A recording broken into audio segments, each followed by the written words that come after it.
Allahu Akbar, Allahu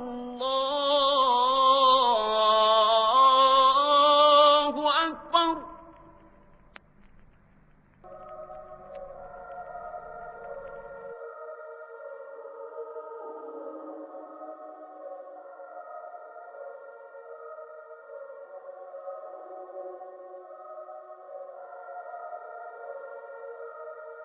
The father of the space age. That's what they call him. You know what he said? I'm not the father of the space age. This guy, Jack Parsons, was openly a devil worshiper. He developed the fuel that enabled us to penetrate the stratosphere.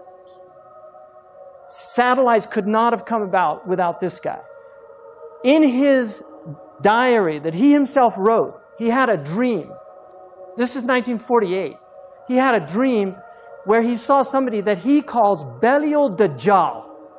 And he tells him, you are helping me.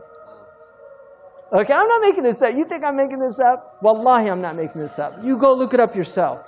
Okay, so where's all this stuff coming from? Seriously, where's it all coming from? We're in the age of the Dajjal, you know. It's just Allahu Alam, when and where and what, but this is it, people. As far as I'm concerned, it's end game. Read about the magic and the Enlightenment period. All these scientists were magicians. They were all into black magic. You read about Francis Bacon. I just read a biography of Francis Bacon called Knowledge is Power, Magic and the Creation of Modern Science. Francis Bacon was reading all these magical books. 2001: A Space Odyssey. What's his name? Arthur C. Clarke. Arthur C. Clarke, great technologist. He actually has most of the patents that enabled the satellites, right? If you look at his interview with BBC in 1961, where he predicts the internet, he predicts the cell phones, he predicts texting. He said that by the year 2000, people are going to have handheld devices that enable them to talk to anybody anywhere, right? Arthur C. Clarke said, and he has 3 laws of technology. One of his laws is, no technology reaches a level of complexity except it becomes indistinguishable from magic. So, you know, I don't know. I'm not a big fan. I'm not a Luddite, right? I'm using a microphone right now. I'm not a Luddite, but this whole worshipful attitude towards technology to me is really stupid. The Illuminati's agenda to use the Apple Computer Company to brainwash the masses in preparation for the transhumanist evolution, as well as prepare them to accept the mark of the beast. The Apple Computer Company is a sinister company being used in the Illuminati agenda to prepare the Antichrist kingdom. So the first thing that you just need to do is look at the logo. It's an apple, and there's a bite out of it. So what are they trying to say and symbolize with this logo? If you look at the official story, you're never going to get the truth. We're dealing with satanic secret societies. They keep everything secret. And so this is a symbol from Apple Computer of satanic Luciferian enlightenment, that godhood can be achieved by a bite out of the forbidden fruit. The first Apple was sold for $666.66. Historical first yesterday, as Apple, maker of MacBooks and the iPhone, of course, became the first public U.S. company to be valued at $1 trillion. It's the company that promised to change the world. Today, it's iPhones and other products the center of life on the go. Now, Apple making history as the world's first $1 trillion company. Now, this is an HP commercial, and as you can see, for those of you who study the Illuminati, you understand the transhumanist agenda. They believe that at some point they will become gods by merging themselves with technology. It's called the singularity. Ray Kurzweil, a Google executive, is actually saying that by 2045, we will achieve what he calls singularity. Man merging with machine, therefore man evolving into a god. And here we have Dr. Dre promoting this transhumanist agenda. Later on in the commercial, the Beats by Dre conveniently comes here, and I mean, it's blatant, 666, the number of the beast. Now, this, to most brainwashed people who do not know that there is an Illuminati matrix, a satanic antichrist matrix that blinds their eyes so they can't even see the truth hidden right in front of their eyes. Apple possibly poised to make the biggest deal in its history and in the process create what could be hip-hop's first billionaire. This is all about Dr. Dre's popular company Beats, which does headphones and much more. In the the Renaissance period and the Enlightenment period were involved heavily in magic. And you can study this in the history of it. They were very interested in alchemy. All of these sciences came out of these occultic sciences. So there's a relationship between very, very sophisticated sciences and magic. Many of the people that are involved in film, many of the people involved in music, many of the people that are involved in newscasting, they know how to manipulate the minds of people. Whether it's done with this type of magic or simply with the power of technology and the higher magic, the result is the same. You get people that are as if they're possessed. When you actually find out about the characters that were involved in producing a lot of this technology and you read the history of it, you find that they were really involved in a lot of these things, which is very strange.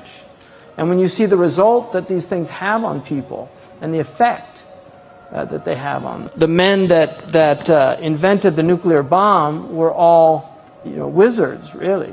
And they were wizards. And some of them were involved in black magic. This is simply a fact. So the demonic realm is real. And there are people, unfortunately, that are actively involved in attempting to bring that realm into this realm. And this is where it gets very strange. As the Luciferian philosophy, they don't believe that there ever was a God, or that there ever is a God, aside from man himself.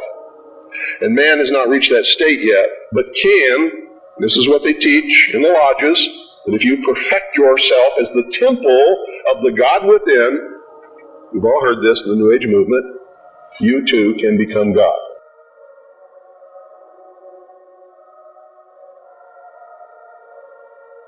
The term I am seems to be quite powerful and is used more often than any of us even think about. And God said to Moses, I am that I am. And he said, thus you shall say to the children of Israel, I am has sent me to you. So what does I am mean? I am means God. It means bypassing God and cheating death. The elite have been trying to find ways to live forever for a long time now, and they are getting close. I am means hijacking God's creation and changing it so it can defy death, which is not natural. We are meant to live and die. It's as simple as that. Is anyone familiar with the pop star will.i.am? He is admittedly a futurist, meaning that he is big on the development of future technologies. Not to say that this is inherently bad, but when you understand what I am actually means, then it changes your perspective pretty quickly. will.i.am owns a company called I Am Plus. When you go to the About section of I Am Plus, it says this: I Am Plus is a Hollywood-based technology company. Our vision is to create a community of creatives and coders, and believe that through music and technology as the first step, we can usher in a powerful new era built on AI. Artificial intelligence, of course. So this is obviously a pro-transhumanism company. Not to mention, H+ is the abbreviation for transhumanism, and there is a magazine called H+, dedicated entirely to transhumanism. will.i.am seems like a harmless pop artist that makes music for little kids, but it goes much deeper than that. In fact, when you really pay attention to his music videos, you see a lot of transhumanist symbolism. It even shows in his work with the Black Eyed Peas. Let's start with Beyonce and her album, I Am... Sasha Fierce. So I looked around a little, and sure enough, I found an ad for the Beyonce 2009 I Am tour, with her portrayed as a cyborg.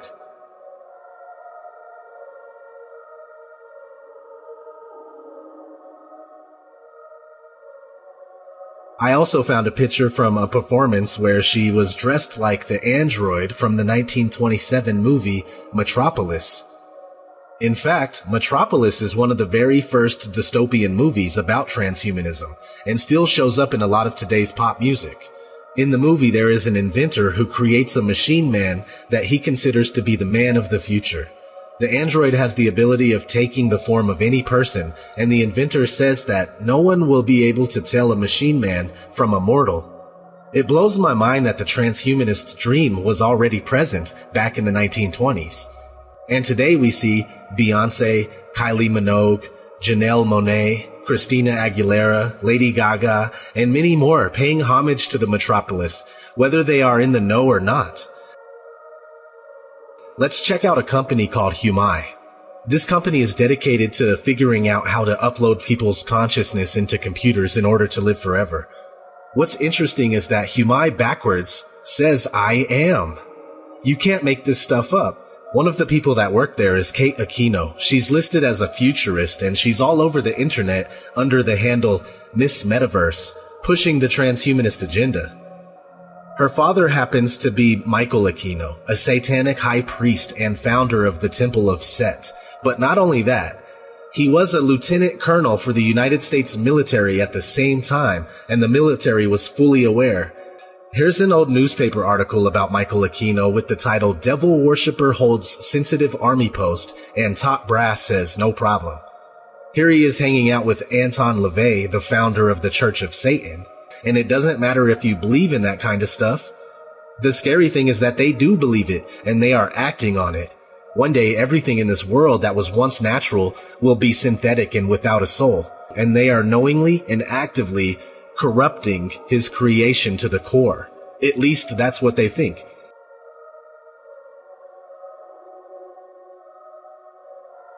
So what we're looking at behind this whole agenda, they're being open about it because they're trying to sell it as making people superhuman.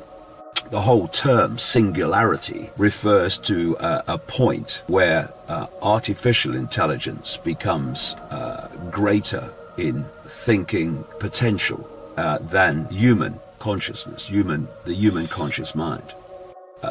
Of course, it's complete nonsense, because the opposite is the case. It's not about making people superhuman, it's about making them subhuman. It's about the end of humanity as we know it. In terms of anything, that is the entire agenda of this transhumanist nightmare which is unfolding around us, and which the Singularity University here is pushing and pushing and pushing, and Kurzweil and co are pushing and pushing and pushing.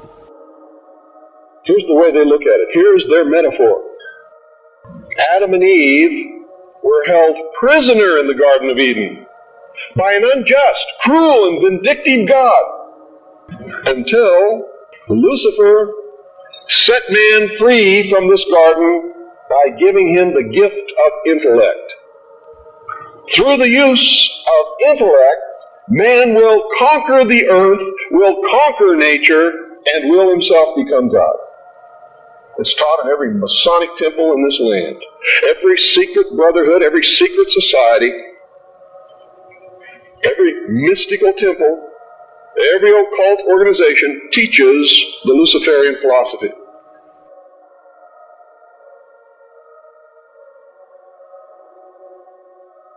To bring in the New World Order, they need to create a Big Brother spying system where everyone is monitored and they can, just like God, see all things.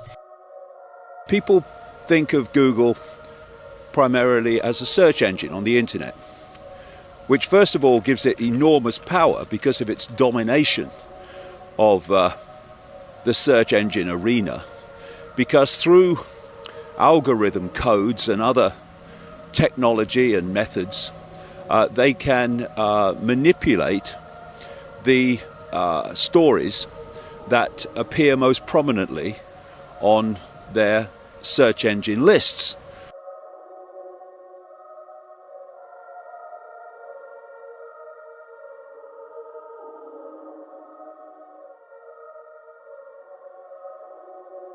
Of course not.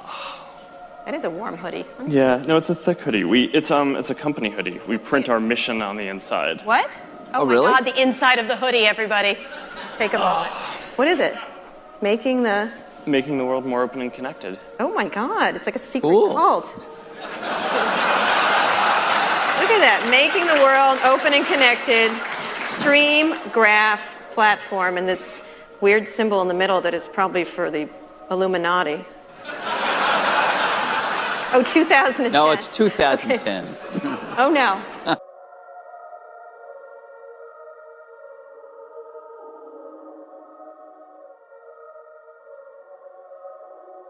Here's the way they look at it. Here's their metaphor. Who brought man the gift of fire? They believe Lucifer. What was the gift of fire?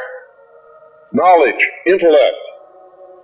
Hasn't man created industry, culture, society, science from the use of one solitary thing? Fire. That the discovery or invention or harnessing of fire was one of the great scientific and technological discoveries in all of human history. Fire, to a great extent, made human civilization possible. Fire made it possible. There was no Bronze Age without fire. No Iron Age without fire. No Industrial Revolution without fire. The advances of science and technology are greatly dependent on the human ability and capacity to take fire and use it for human good. Fire makes it possible for us to text and tweet and email and Instagram and Facebook and socially be dysfunctional with each other. بلى من كسب سيئة وأحاطت به خطيئته فأولئك أصحاب النار هم فيها خالدون